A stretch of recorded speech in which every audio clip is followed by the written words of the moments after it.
I don't want you to have a heart attack. I am so sorry that I am the one that has to teach you this, but guess what? Did you know that people who are not fat can also have heart attacks? Well, breaking news, folks. Apparently, thin people aren't immortal. Next thing you know, she'll tell us the sky is blue. It's true that people of all sizes can have heart attacks. However, the risk factors for heart disease are significantly higher in individuals with obesity. The American Heart Association highlights that obesity is a major risk factor for cardiovascular diseases. Did you know that skinny people and thin people can also have heart attacks? If you didn't know that, then you should probably go to a better school. Yes, but obese people are more likely to. And the argument is not about skinny or thin people, but about you. Did you know that dogs can also have heart attacks? How is that relevant? School. Newsflash, if you didn't want me to have a heart attack, then you wouldn't be commenting and stressing me out by your unwanted health advice. If you actually cared about me having a heart attack or not, guess what? You wouldn't be bothering me. You would be leaving me alone. Right, because it's the comments that are clogging the arteries, not the triple cheeseburger. And if ignoring problems solved them, my laundry basket would be empty right now. But I don't believe this. I just believe you're fat phobic and you just think that every fat person is like moments away from dying. But guess what? Everyone is moments away from dying. How is that fat phobic? It's just his thinking. His thoughts are fat phobic? And it's not about fat phobia, but about health statistics. Literally anyone can die from a fucking heart attack, not just fat people. So leave fat people alone and stop causing us harm. Yes, everyone can have a heart attack, but why play Russian roulette with your health?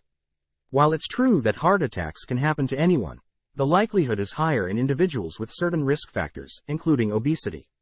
This fat phobia is a problem for skinny and average-sized people too, because things get missed because even docs assume standard size means automatically healthy and obviously vice versa. Intervention and advice from loved ones or even strangers can sometimes be well-intentioned. According to a study published in the Journal of Health Communication, social support can play a significant role in motivating positive health behavior changes. Fat one activism. Fat liberation. Promoting obesity. Anti-fatness. Fat, bad, unhealthy. My body, okay? Plus Body diversity. Or fat phobia. fat accepted. Things that would make me act up on a flight as a normal-sized passenger. Your body spilling over into my seat because you're too big for your own seat. Well, it's quite simple. If you're bothered by the idea of someone spilling into your seat, then you should be all in for the plus-size travel petition. Sure, if we're handing out free seats, can I get a free upgrade to first class because I'm tall and need more legroom? While the idea of accommodating everyone comfortably is commendable, airlines operate on tight budgets and slim profit margins.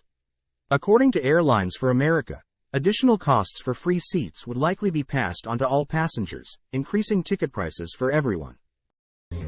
The changes proposed would solve the very issue you're trying to use as an example, but instead your anti-fatness is showing with your ignorant comments.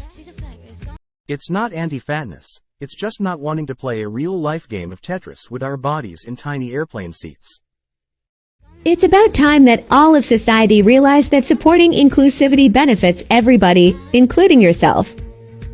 Inclusivity is great, but let's not forget that my inclusion also means I need enough space to not feel like I'm in a sardine can. Time to drop the ignorance and hop on board the inclusivity train. All aboard the inclusivity train. Next stop, the reality check station. This is a joke. She's just trolling for views. Guys, be nice to her. She clearly has a lot on her plate. Keep up this attitude and before too long you will be one of the fatties saying that you deserve an extra seat on an airplane for free. This is really funny because people will say this and act like the audacity is to want a second seat for free. But when they have to sit next to that person and there is no second seat, they will freak the F out. The concern isn't about not wanting people to have space, it's about the practicality and fairness of providing free extra seats. And so it's like, oh, what do you want? oh, you just don't think that people deserve access to travel or to these spaces. You just want people to be punished, and that's at the core of everything. Yes, because my ultimate goal in life is to punish people by making them pay for the seats they use. Villainous, I know. Access to travel is important, but it needs to be fair and economically feasible. Charging for extra space is standard practice, not a punishment. Honestly, we all deserve 2 airplane seats because those airplane seats are absolutely inhumane. By that logic, I deserve a personal butler and a foot massage every flight. Like, even just tall people have literal pain and cramping after sitting in an airplane seat. It's fucking awkward to be literally rubbing shoulders with a stranger. Nobody wants that. Everybody wants more room in an airplane, which is why you get upset if a fat person sits next to you. It's understandable. Exactly. Because nothing says, relaxing flight, like playing a game of Twister with a stranger. I literally don't want to sit next to another fat person either because there's so little room on these airplane seats and it's uncomfortable. But I would rather me and or that person got an extra seat for free so that I did not have to do that. So, we're all in agreement that airplane seats are tiny. Can we at least get some free snacks as compensation while we're at it? Because that actually makes sense and isn't just about punishing people for sins that you assume they are actively committing. The issue is that providing extra seats for free isn't a sustainable solution. Offering the option to purchase additional space, like exit row or premium economy seats, is a more practical approach. I don't know who needs to hear this, but there are hundreds of things that you can start on a Monday, and a diet doesn't have to be one of them. That's right. Keep demotivating people. Don't eat old noodles. There were some leftover noodles from some delicious vegan fettuccine Alfredo I had last night. And I was like, let me just have a few. And then I got ready for class, and I got in the car. And now I'm doing Zoom from home. Seeing this video after eating 3-day-old noodles.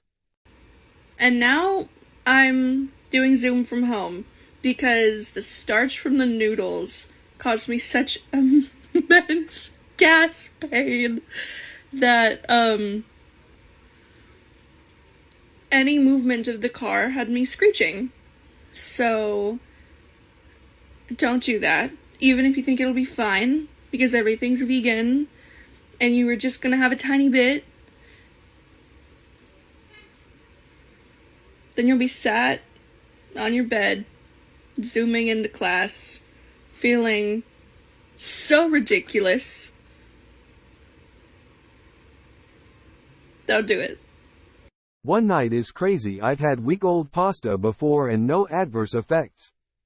You really thought this was a story worth sharing? My mistake too. Going through the thin as an era again after surviving it in your teens. One minute you think it's a comedy, next minute it's an emotional journey, then it's got sort of a thriller aspect to it, but then it's quite mystical. It's not about starving yourself, it's about making healthier choices. Like swapping that third slice of cake for a slice of apple. Baby steps. It's the test is an era for me. And it always will be. This is a message from your spirit guides. Go get the treat. Go get it. Go get the treat. Bulking motivation. Go get all the treats. All of them. Thank you for watching. Subscribe to our channel if you want to see more cringe TikTok compilations. And if you are anti-fat acceptance, please hit the like button to support us and spread awareness.